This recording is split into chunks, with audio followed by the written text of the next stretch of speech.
Okay, so you are fine with like attacking the president of the United States, but you draw the line firmly at expressing any words of support or sympathy for Bashar al-Assad. I don't remember saying that. You did I in a just, previous episode. You got very upset when I said anything about Assad. well, yeah, that's because we know that, like, if you talk about Bashar al-Assad and anything that seems negative, bad things happen to you. Well, I would never say anything negative about him because there's nothing negative to say. Well, I might, because there perhaps might be bad things to say about him.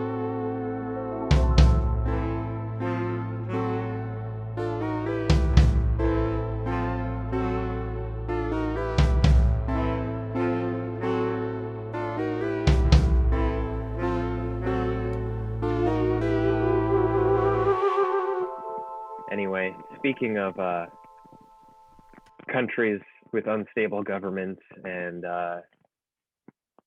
numerous armed insurrections, how you feeling about today's events, Sam? I don't know. I don't know what degree I should feel sad. I I feel very conflicted, and I guess I'm outraged, of course, by the hypocrisy. I think that's a common trend I'm getting because we saw, uprisings over the summer that were met with absolute savagery from police, beyond like the scope of imagination. And well, I'm not saying I want that to happen to anybody. It is insane to point out how painfully obvious and one-sided this police state that we live in for so many people. I mean, you had a bunch of uh, mostly black, but a lot of support from various races and ethnic groups for Black Lives Matter, working class being brutalized by police, and you have a bunch of well-off, middle class, upper middle class, white assholes literally breaking into the Capitol building, something they're supposed to revere, and or something we're supposed to care deeply about, with nothing, no repercussions coming on. And while I don't want to say that they deserve, we shouldn't live in a police state. We shouldn't want to cheer on the police using tear gas or killing anybody. But at the same time, people should have to ask, like, we live in this police state, but clearly not everybody feels it the same way. Yep. Yeah. No, I think the events today were something that are unexpected but not surprising. I think that it came very much out of nowhere, but it's not something that you wouldn't anticipate would happen. And of course, we recently spoke about what January 6th means for Congress and sort of moving on to electing a new president and like the role that Mike Pence would play in like the congressional debate session. But in that whole conversation, we basically failed to consider or even acknowledge the possibility that a right-wing insurrection would occur and the Capitol Hill would be put under lockdown as basically this violent mob stormed the Capitol building.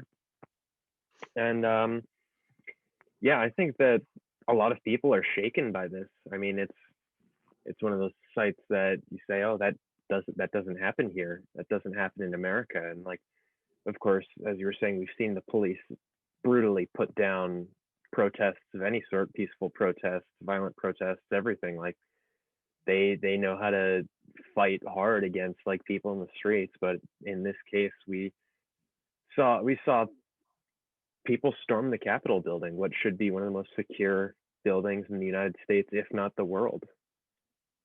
And we can get into this more later, but we saw videos of cops letting them in.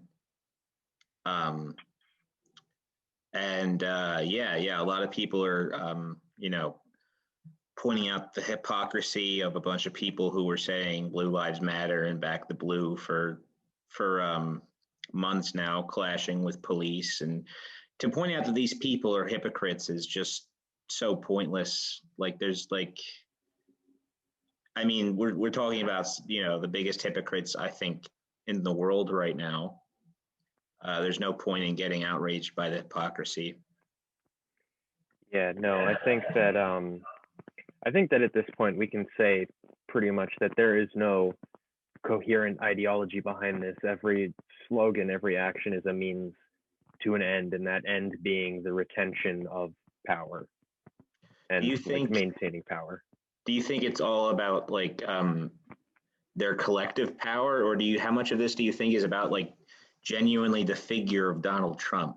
Because would they do this for any other Republican? I No, I don't. don't think. I think that Trump has become an avatar for this sort of like American ethos, and we've spoken about fascism before, and I think I actually want to go back on some of my statements in that when I said that like Trump wasn't a fascist and his supporters were just fascists. But I would say at this point, yes, that is representative of a fascist ideology. But again, it's centered very much around this central like figure of Donald Trump and could not occur with anyone else. And I think we've seen today with his video addressing it, he denounces, I say in quotes, he denounces the violence, but he eggs them on. And I think that he is more aware of what he's doing than we anticipated. And if not endorsing this behavior, he's certainly perpetuating it. Yes, yes. I think he certainly normalized this. I think, you saw this happening on a small scale in PA, where they refused to let a Democratic state senator go into the chamber to be sworn in, um, because his opponent hasn't conceded yet, even though the state certified the election. And believe it or not, Mitch McConnell of all people was talking about this before the break-in began. Before I don't even know what word to call it. CNN is calling the Proud Boys anarchists, which is just the most absurd thing I think I've ever heard in my life. These are not anarchists. These are not. There's no moral equivalency between these people and the protesters that were marching in the street over the summer in support of Black Lives Matter, a lot of whom were anarchists. And to call them anything other than fascists and Nazis, I think is completely incorrect. I don't think it's fair that even if what they pursue results in an anarchic-like outcome, to call them anarchists. There's no moral equivalency between them and anarchists.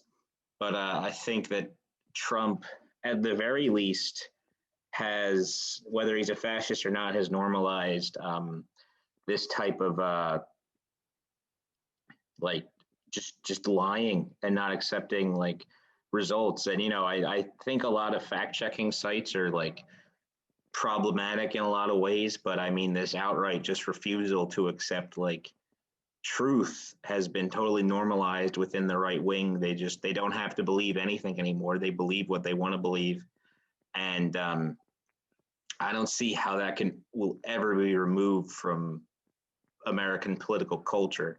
I think that we'll always have to deal with that now, with just like, oh, I lost and I don't recognize this election. Mm-hmm. No, and we've sort of given like an overview of what happened today, and like most people are definitely aware of and familiar with like the events, but I think it's a good idea to sort of like break it down into like its component parts and like say what happened over the course of today and like what the motivations were. And so I think to start, it's a good idea to address what this was meant to be, like this protest that Trump had been talking up for the last couple of months. We've mentioned it before. Again, it's I think they call it the Million MAGA March, that sort of thing. And the whole idea was get all the Trump supporters in the streets of DC to protest and show that like their votes matter and they weren't going to accept the results. And fine, so be it. You want to have your parade, you want to do all of that, whatever, disrupt people's lives. Again, it would be a nonviolent protest is what this was like. That's what it was framed as beforehand. I mean, I don't know how many people believed that it would stay nonviolent, but the whole idea was just get people into DC, show Congress, show whatever that you're upset with them. but that's not how it ended. That's not really what happened, is it? Like, because No. around when was it that like all this started to happen? Around like noon, maybe they Yeah, started. the afternoon, like they started clashing with police, and I mean the Proud Boys, and early on in the lockdowns, the anti-mask, anti-lockdown people had clashes with police, and it never anything came of it because police refused to use the instruments at their disposal to like break them. And so yeah, there's that. And so everybody was thinking, oh, it's just Proud Boys fighting with cops, and like people were making jokes. Well, I hate Proud Boys and I hate cops, so whose side would I take in this fight? Because both are practically the same. And and then it just kept escalating, and the cops kept not stopping them, and they kept getting more and more aggressive until finally they started doing things like trying to break into the Capitol and eventually succeeding by the time all the congressmen and women and people have already left. Yeah, and looking back at like the anti-mask protests that went on over the summer, I mean, especially Michigan, where they stormed basically the capital of Michigan, all these people with guns. It feels like a trial run. They made it very clear what their intention was, how they would respond to any sort of government pressure, any attempt at like, I don't know, quote unquote, taking away their rights, anything they felt violated their sort of, I don't know, what was owed to them, anything that like they felt was being taken away. This is how they would respond. And they did that in Michigan. They did that in a couple other state houses where they basically walked in and said like, hey, this is our state house. And now they're doing it at the Capitol. And I think you mentioned it. Yeah, the violence just kept escalating and escalating until basically they pushed back the metropolitan police. They pushed back like the congressional police force, and they walked into the building. They walked into the Capitol and they raised hell. And it's just insane, like what was going on. Like they were walking into the Senate chamber, and like alt-right media personalities were like there, and they went into Nancy Pelosi's office and were taking pictures. Um, Apparently, people have been stealing things. Like I saw there's a famous picture of a guy carrying a lectern. I don't Yeah, know if they've yeah. stolen anything like valuable or priceless, like anything like I toured the Capitol once, said, there's like things like busts of famous senators and famous presidents. I don't know if anything like that's been stolen or desecrated. Yeah, that's one. We haven't heard anything about the damage, and I think as of right now, the Capitol building has been secured. But no, there those images that came out of the guy with his feet up on Nancy Pelosi's desk in her office, like standing at Mike Pence's seat in the Senate. Yeah, no, those are disgusting. Those are like meant to be frightening to elected officials. I mean, whether or not you like Nancy Pelosi, seeing someone sit on her desk after like breaking into the Capitol, putting like their feet up in like a flagrant disregard, that sends a very clear message of what they Yeah, are capable of, and that's scary. I Imagine yeah being like a I member of Congress and like opposing these figures. I see where you're coming from, and I've never given like a quarter to decorum or things like that, or like being respectful, because it's never been a respectful institution. It's never really, I don't think it's really worthy of anybody's respect. But I guess like in the manner of how they got there, by breaking in and clashing with police and doing this it, in a way, their goal was to overturn or prevent the results of a democratic election. I guess that does make sense, that it would be like scary and jarring to a lot of people, and it should be concerning. Again, regardless of what you think about Congress as an institution, which I will continue to maintain that I don't really have a lot of respect for, but still, I think democracy is good, and whether you like it or not, this was a pretty democratic process, the election of Joe Biden over Donald Trump. No, and absolutely. I think where it gets to me is that it's beyond like the idea of decorum and straight up saying like, hey, I am in your office. I can be in here if I want to. Adjust your opinions accordingly. And that's what is frightening about this. And again, it's just all of the pictures. I think the guy who was in her office, later they took a picture of him out front. He had like a piece of her mail with him. Yeah, it's all just sending a message. And I think as of right now, the Capitol has been secured and they've driven out everyone they can. But I think we're going to be assessing the damage for a while to come to see what like actually went on in that building for like the 4 hours they were in there. Yeah, they're back outside now, and last time I checked, they haven't dispersed, but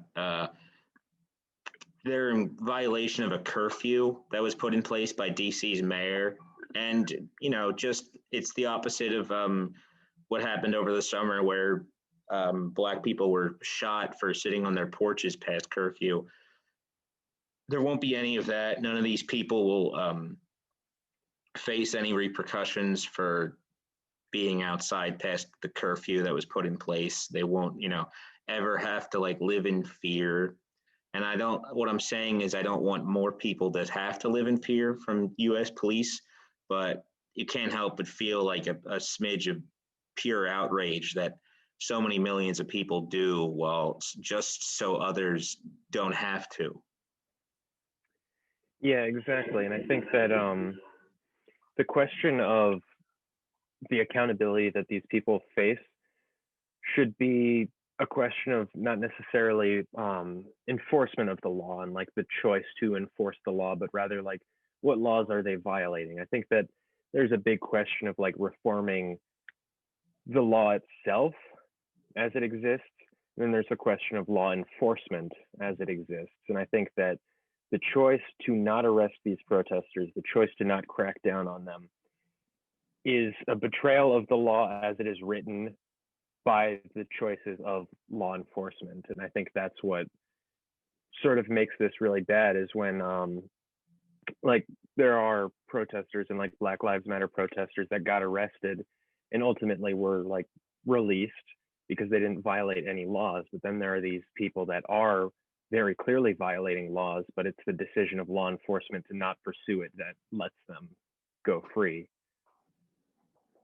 Yeah. And I mean, like, this was a bit of a moral, quandary early on, because I think, let's face it, if you're a person who's listening to this show, the chances are if Antifa did this, you'd probably feel very differently. And but I guess also at the bottom line is you shouldn't be outraged that they're not being punished for it. You should be outraged that they were able to do it when, if Black Lives Matter did this, they would have like dropped a nuke on the fucking city. Like there would have been a massacre. Like it would have been a million Kent states. It's incomparable what would happen if Black Lives Matter tried to do this at all. I think that like they would have no issue using the worst weapons of warfare to like unleash terror. Yeah, and initially they had decided not to bring in the National Guard under fear of bad optics, which raises the question of, wait, if this was bad optics or this would be bad optics, what was the Black Lives Matter protests? Yeah. Because driving a armed insurrection out of the Capitol building would look bad if you brought in the National Guard. And does it not look bad to use the National Guard to disperse a peaceful protest for a Bible photo shoot? Yeah, I was going to bring that up. Yep. And go ahead. I was going to say we probably should mention one woman was shot by police. I think she's in critical condition now. She was killed. Oh, she's dead? Yeah. Oh, At, well, at this point, they've announced that she was killed. I will always maintain that zero people should be shot or killed by the police. That always has to be your take. You can't, we can't fall into this culture of picking it. This reminds me sort of like how deeply I disturbed I was when accusations of pedophilia and and rape were being used as partisan things. Like the people who were rallying around, condemning Brett Kavanaugh didn't care when Joe Biden was accused by a woman of sexual assault, and how that sort of, and Bill Clinton versus Donald Trump both being on Epstein's flight logs, and how that turning into a partisan thing. And that deeply disturbed me, that people had so little regard when it was their own party guilty of wrongdoing. And I definitely don't want to see that happen now, where anybody that is part of the same movements that I try to be a part of, rallying for police to shoot and kill people by virtue of there are, ideological opponents. Mm-hmm. And again, the thing that's coming out of this that is so striking is the pictures. I mean, again, we saw the images of in like the well of the Senate, armed police officers shooting through a door. People walking the house, like walking through the house carrying Confederate flags. I think that really we can talk about this all we want, but like it can only truly be like expressed in the pictures that you see of these events and like of the videos. I know there's one video in particular that's interesting. That's of the police out front when they first stormed. If you want to talk about that and what people caught on video. Well, what video are you referring to? The one with the barricade. Oh, when police opened the barricade up. Yeah. Yeah, I mean, yeah, and there are videos and pictures of police taking selfies with these guys. I mean, they're making it pretty clear. They're 84% of police voted for Trump. Now, do I think every Trump voter in this country is a Proud Boy? No, I can't think that, because there's 74 million of them. And there's not 74 million Proud Boys and Nazis in this country. But we can't ignore, like, we have to ask, did they not fight back against these out of a sense of solidarity with these protesters? These are the types of questions that should be raised from this. I mean, and also I don't want to sound like a conspiracy theorist about this at all, but I am extremely concerned about the fact that police were letting people in, and what the larger implications of that were. Why would they want these people to get into the Capitol? Why would they want pictures of people desecrating Nancy Pelosi's office to circulate? I think these questions raise importance, because I think, obviously everybody in the country can, because all right, if you look at how Republicans try to talk about Antifa, Ted Cruz tried to declare Antifa a terrorist organization, and he got pushback from that from liberals too, who because it's an insane proposition. And when conservatives and the far right politicians try to target Antifa alone or Black Lives Matter alone, they get pushback. But if we scooped up all radical politics, all extremist politics, and put them under the same umbrella, suddenly it would probably become very appealing if we say, well, we're banning Antifa, but we're banning the Proud Boys too, because everybody hates the Proud Boys. Liberals and people further left than liberals can come to agree on that. But that would create a culture of people being like, oh, you don't support the attorney general, who's a Black woman, doing all of these things that a white guy was just doing 8 years ago. Oh, well, you must be a Proud Boy racist extremist then. You know what I'm saying? Yeah, no, and I think that does become sort of a concern, and we've talked about like what's happened, but really what happens as recourse and like how people respond to this is going to be more important than anything. I mean, is this going to result in a second Patriot Act? Is there going to be a crackdown on any radical movement, left or right? Is it going to, like, once again narrow the Overton window of what's acceptable in politics and what's acceptable political discourse? And I think that's sort of a trap we're going to have to be wary of is, oh, the Proud Boys made it into the Capitol. We now we now have to condemn any politics that are farther left than like AOC and farther right than Ted Cruz. Yes, exactly. Like the politics of it, because we saw a right-wing insurrection. I'm using and suddenly all the politics of insurrection become terrible. And that's why if you see a liberal referring to the Proud Boys or the groups that did this today as anarchists, you need to hit back and hit hard. Be like, no, these were Nazis. These were fascists. You can't let them, because what they'll be doing is they'll be taking the people fighting for white supremacy and the people fighting against white supremacy and putting them in the same, like holding them the same standard, putting them in the same court of moral order.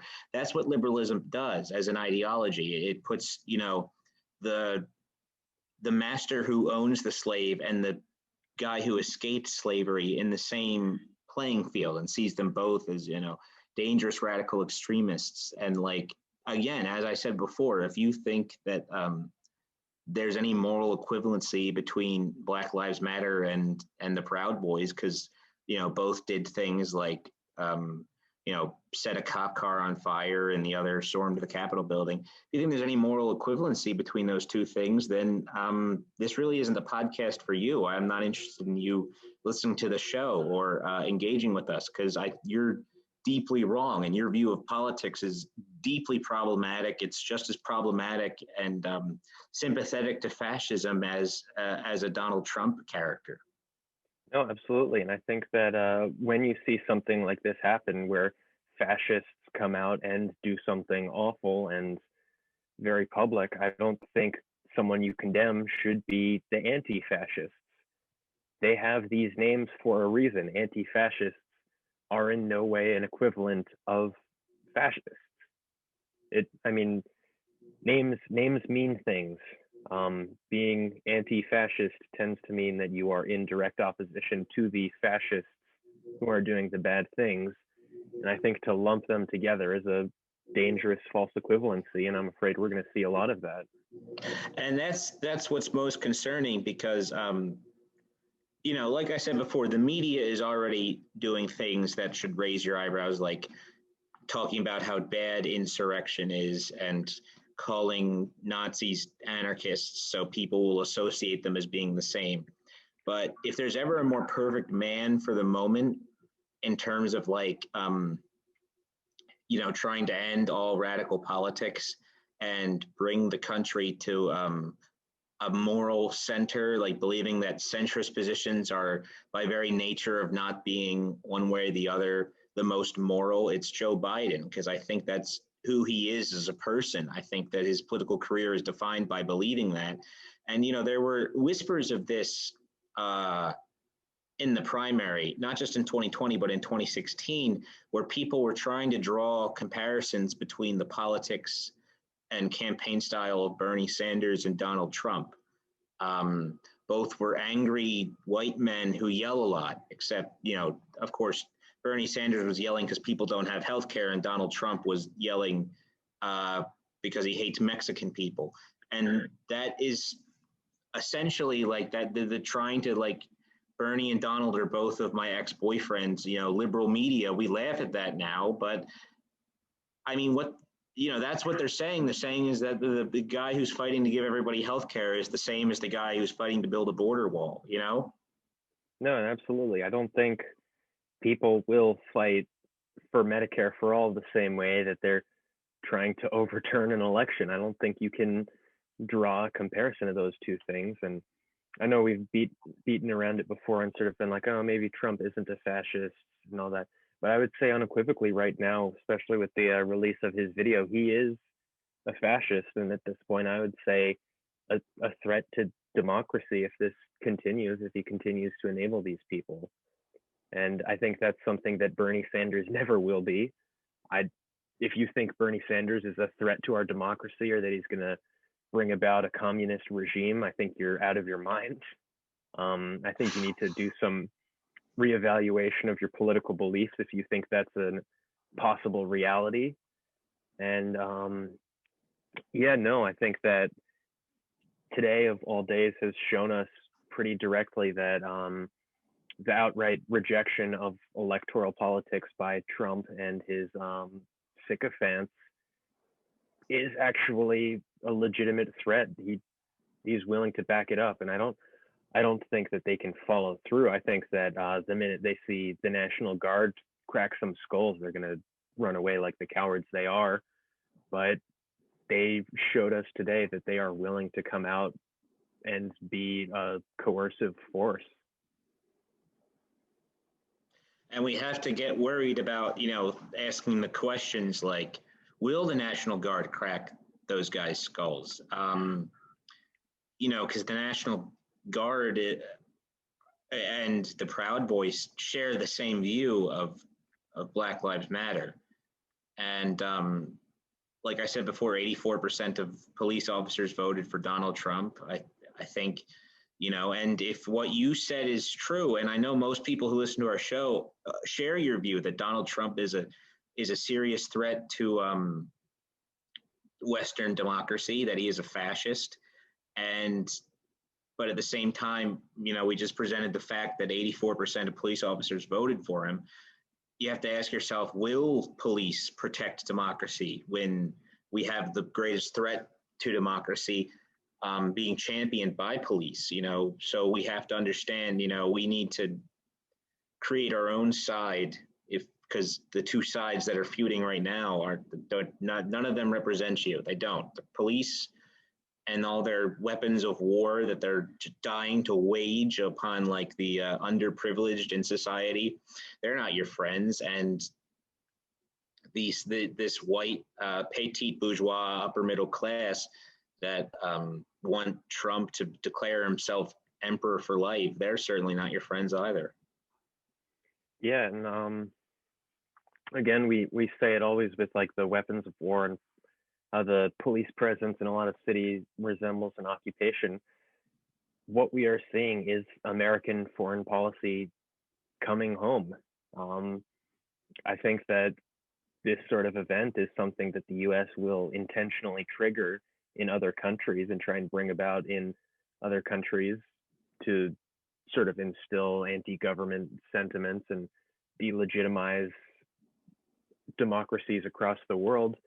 And they're doing it here. I think George W. Bush just came out and condemned this and said the U.S. is like a banana republic.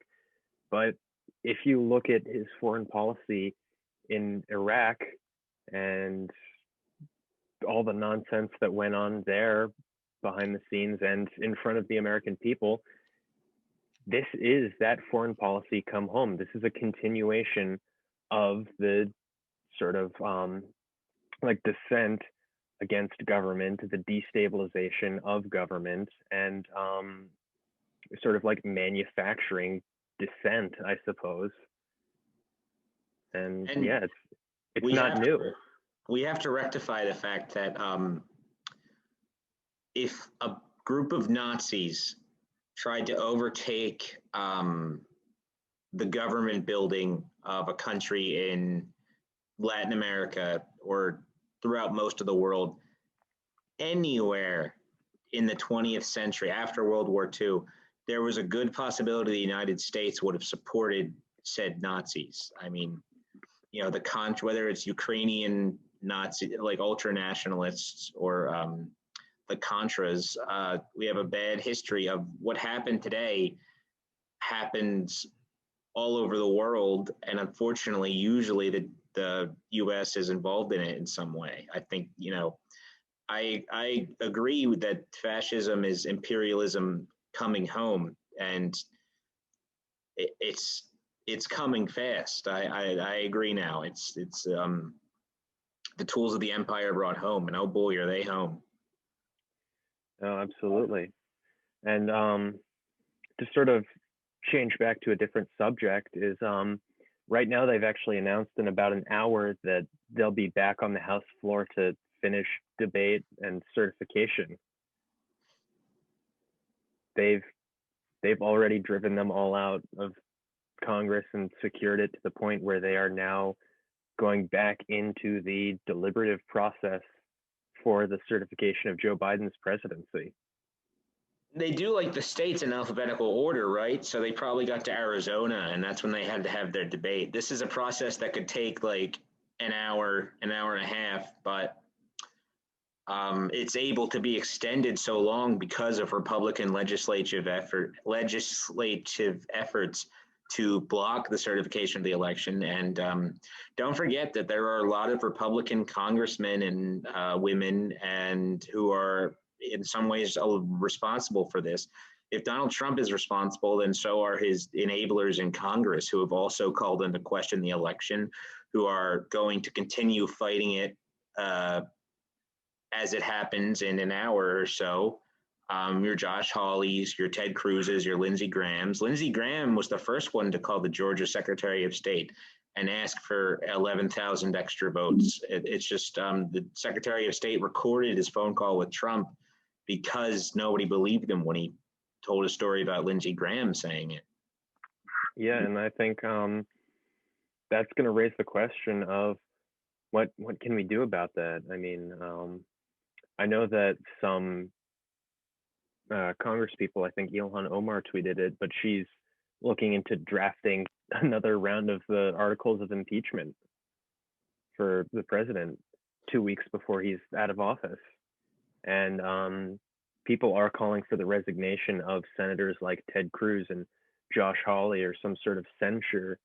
I mean, the House and the Senate can basically decide the rules for ejecting senators in any given session. And so what do you think is going to come out of that? Do you think that there's actually going to be this movement to sort of fight back against these senators and the president in the last few days before the election? Unfortunately, I don't think there will be any consequences for the at this point, they should just be called the far right senators. Your Ted Cruz's.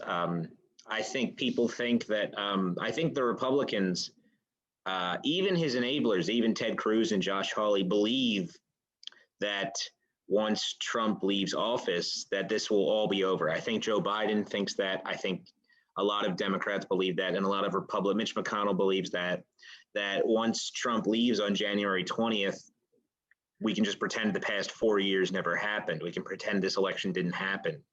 And so I'm worried, I guess, that Ted Cruz will immediately go back to being his normal level of like shitheel that he was before this election, and slimy, miserable toad man. And like that'll be that, and it'll just be like, but the problem is the culture that Trump created, even if he doesn't run again in 2024, probably won't go away in our lifetimes. Like the complete normalization of right-wing conspiracy theories, not believing anything, everything. It's been building up for years with the anti-vax movement and all of that jazz. This insane, totally psychotic and divorced from reality faction of the right wing that now has like a staying power within the Republican Party. The Alex Joneses of the world they might not win offices in the coming years, in the coming 2022 or 2024, but they will always have their foot in the door, the same way the John Birch Society found a way to get into the Republican Party, the same way the Ku Klux Klan eventually found a way to get into the Republican Party. No, and I think that's absolutely true, that a lot of these people are going to remain, and we'll have to wait and see how much they change. Now, as far as Democrats fighting back against these people, we're not going to touch on it a lot in this episode, and there's more to come, but they recently secured a Senate majority. and that puts them in a position to maybe do something about it. I mean, they have all three, they're going to have all three branches of government, and they'll, Well, it's a 50-50 split, right? yeah, yeah, Okay, and the vice president of the United States breaks ties in the Senate. So people think that guarantees 51 votes for everything the Democrats propose. But we should mention, it's worth mentioning that because um, American political parties don't behave like other political parties around the world and have like some sense of unity or like conformity, ideological discipline, that you can expect not every Senate Democrat is going to vote yes on every single thing. And people talk about Joe Manchin a lot. Yeah, he's out there. There are other few Democrats that are very moderate / right leaning that we're going to have to worry about. Um, so it'll still be an uphill battle trying to get everything done because of how slim the majority is. hmm but that sort of raises the question: is now that they have this political ability, do you think that they're going to take any opportunities to strike back at Trump, the Trump administration, and different officials, whether that means bringing them up to testify, do depositions, prosecute in some cases? I mean, we know Uh, the transition from like Bush to Obama, they sort of like declined to prosecute for the sake of national unity, or however they worded that, and wanted to go into like the recovery or whatever. But I don't think that Trump has any goodwill in the Democratic Party the way Bush may have. I think that people despise Donald Trump in a way that people never really hated Bush. And I'm well, wondering, yeah, I'm wondering if that's going to sort of lead them to actually fight back now that he's going to be out of power. um, I I I am pretty skeptical of anything coming. I'm firmly in the nobody Trump and the people who worked for him will never face legal repercussions camp for a lot of different reasons. One, Trump's approval ratings right now are higher than Bush's. I mean, when Bush left office, he was the most unpopular president ever, I think. And 74 million Americans voted for over 74 million Americans voted for Donald Trump. So he's still deeply popular with close to 50% of the people who voted in the presidential election. And I think that if because Trump is such a godlike figure among Republican voters, I don't think Democrats want to open Pandora's box of prosecuting former members of the executive branch. I think that if Trump is prosecuted, I think if one president is prosecuted, then everybody is on the table. I mean, think about it. Why was Richard Nixon pardoned? Why did Bill Clinton never reopen investigations into Iran Contra? Because I think every president commits crimes and does illegal things. And if like Republican president is prosecuted, Republicans will run on prosecuting Obama and the Clintons and Biden, and they will make it their obsession until they finally get in. And they will try their damnedest to do it. And I don't think Democrats want that. I think it's opening Pandora's box. They won't be able to close it. If you prosecute one president, every president becomes available to be prosecuted. And they don't want that. I don't think Democrats want that because I think they know that they get up to some pretty shady shit too. hmm No, and I think that's definitely going to be the case with at least federal prosecution. I mean, there's still the Southern District of New York looking into his taxes or whatever. Who knows where that's going to go, and whether or I not still, district courts. yeah, I Go don't ahead. mean to interrupt, but I still think that's just to humiliate him. I think, let's face it, within liberal politics, there is a pathological obsession with humiliating Donald Trump. And I think that's just what more of this will be. Like, I think if that trial results in anything after he leaves office, it'll just be revealing that he is not as rich as he claimed to be. And it'll expose that he's like billions in debt. Yeah. Well, speaking of humiliation and moving away from actual consequences, Twitter has just announced that they have locked Donald Trump's account for the next 12 hours. Whoa. I did not. Wow. I'm away from my phone. Yeah, That is pretty crazy, huh? yeah, no, that's something they have yet to do. They just reading from the headline, they have demanded that he deletes or that he removes 2 tweets inciting the violence today. Um, I mean, I think that's fine and all, but I wish they'd have some consistent. I mean, Mike Pompeo tweets about like going to war with China every day and going to war with Iran every day. So if we're going to talk about inciting violence, um, get your house in order, Twitter. I don't know. I was called some vicious slurs for voting for Bernie Sanders, and I'm not even Jewish. To give you an idea of what those slurs were. Yeah. Yeah, no, but in terms of that, that's a pretty big shift, and I think that if anything, in the last few days, we're going to see people trying to move away from Trump and his movement, and I think we have yet to see where that's going to take us and what's going to happen for the next few days. But Mitch McConnell was giving up on him this morning. Like when before all this started, Mitch McConnell gave a huge speech on the Senate floor, like essentially saying it's over.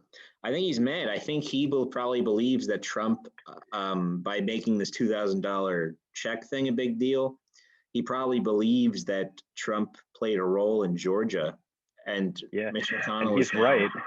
Mitch McConnell is right. Yes, yes. I think Trump's unpopularity played a huge role in flipping both seats in Georgia, which I think most people assumed the Democrats would be lucky to pick up one. They have both, and Mitch is out of power now. I think he probably wanted to spend his like last Senate term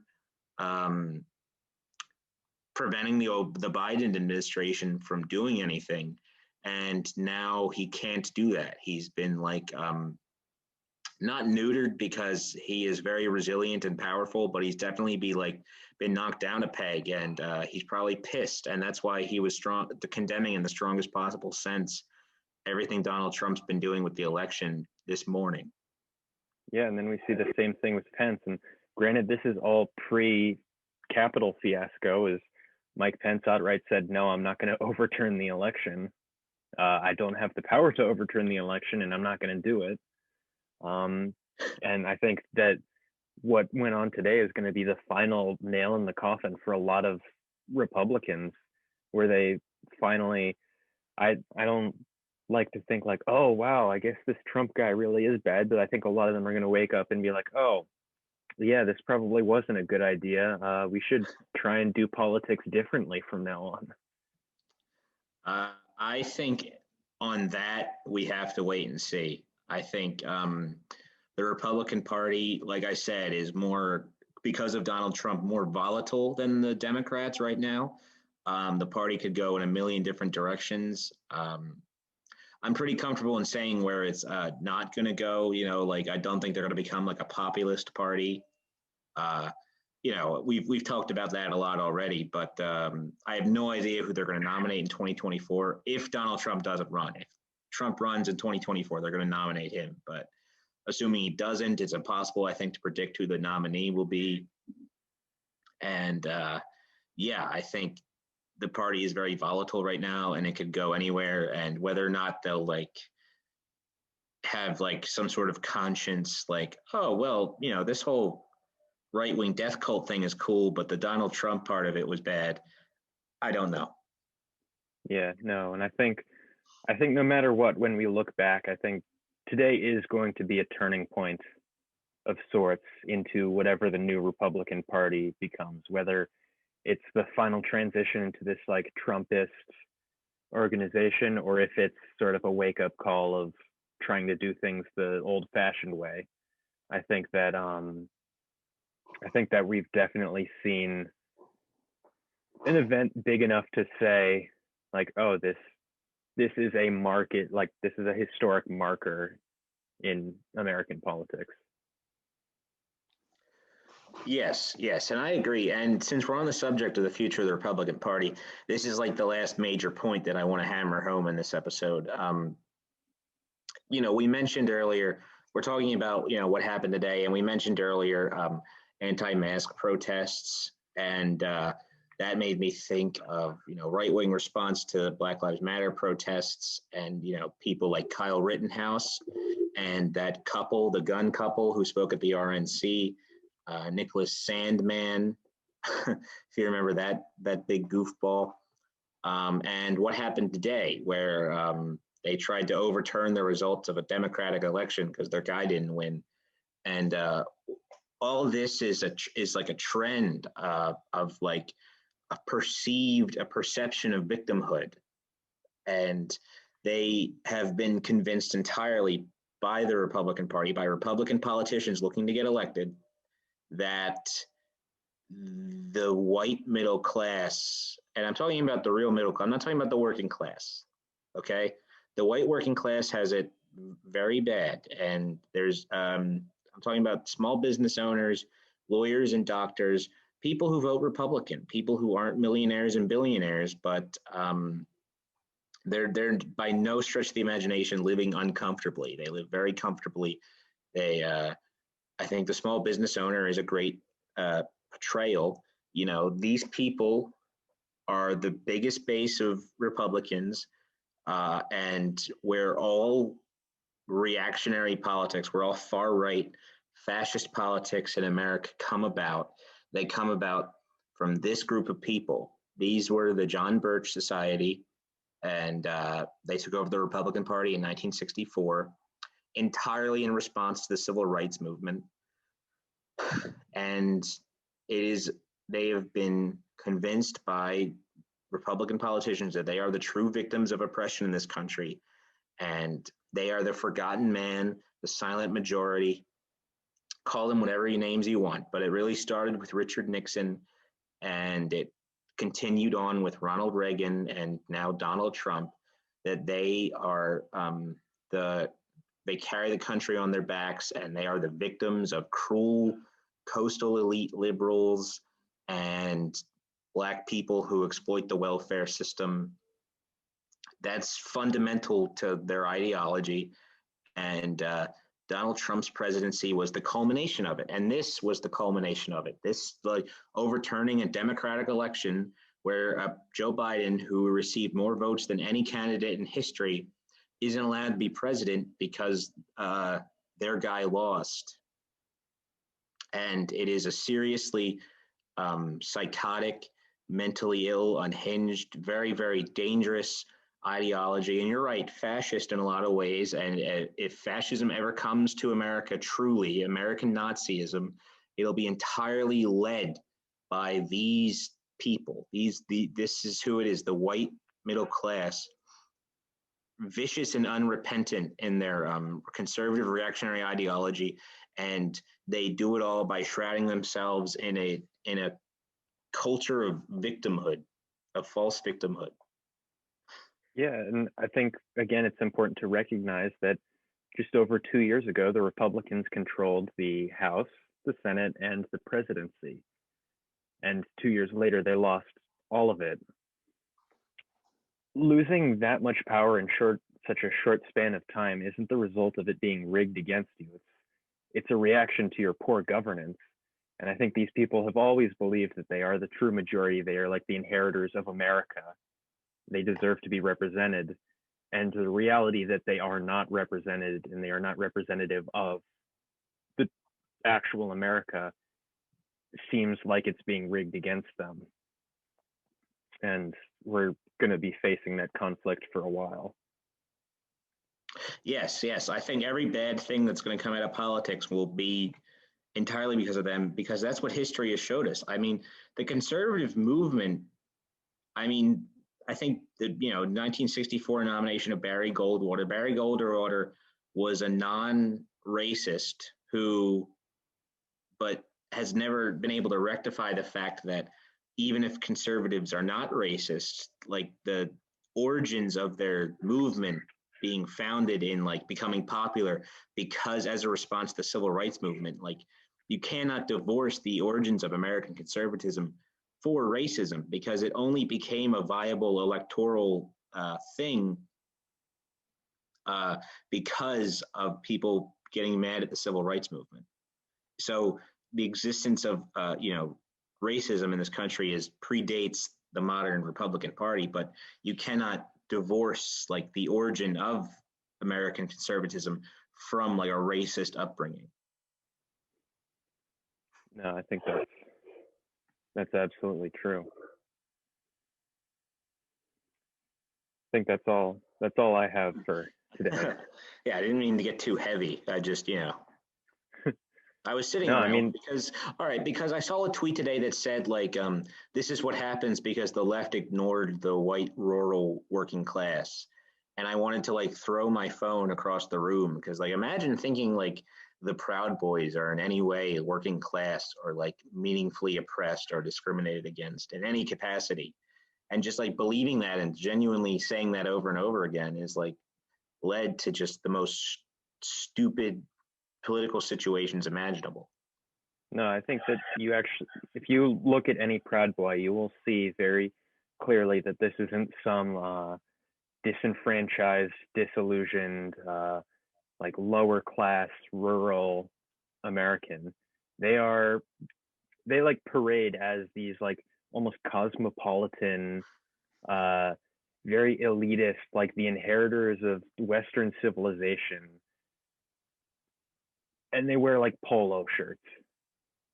Like it's not, none of the signifiers are aligned with like rural and class identity. It's very, Yeah, no Proud Boy mows his own lawn yeah, is like yeah, essentially what we're getting at here. Like, and if they were actually working, they'd be at their jobs today. Like, for everybody forgets today was a work day. It was the middle of the week. If this was a real working class movement, then it wouldn't happen because they'd be at their jobs. That's why like I always we have to differentiate the white working class and the white middle class because the white middle class are racist and dangerous, and the true working class should have no color identity.